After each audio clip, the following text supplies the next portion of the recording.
આજ રોજ માનનીય વડાપ્રધાન શ્રી નરેન્દ્રભાઈ મોદી સાહેબના જન્મદિવસ નિમિત્તે અલગ અલગ કાર્યક્રમોના ભાગરૂપે બાયડ મંદબુદ્ધિ જયંબે મંદબુદ્ધિ આશ્રમની અંદર તિથિ ભોજન આપવામાં આવ્યું અને આપણે ભગવાનને પ્રાર્થના કરીએ કે મોદી સાહેબનું જીવન સફળ રહે અને સારું રહે અને તંદુરસ્ત જીવન જીવે.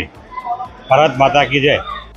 આજરોજ આદરણીય વડાપ્રધાન શ્રી નરેન્દ્રભાઈ મોદીજીના 75મા જન્મદિવસ નિમિત્તે બાયડ શહેર સંગઠન તથા બાયડ તાલુકા સંગઠન દ્વારા તાલુકામાં વિવિધ કાર્યક્રમોનું આયોજન કરવામાં આવ્યું હતું. જેમાં સવારે શિવ મંદિરે અભિષેક, યજ્ઞ અને સ્વસ્થતાના કાર્યક્રમ પણ કરવામાં આવ્યા હતા. અને આજે અહીંયા જયંબે મહિલા મંદબુદ્ધિ આશ્રમ ખાતે અહીંયાના જે દર્દીઓ છે એમને ભોજન પીરસવાનું અને સાથે કેક કટિંગ કરી અને કરવાની છે.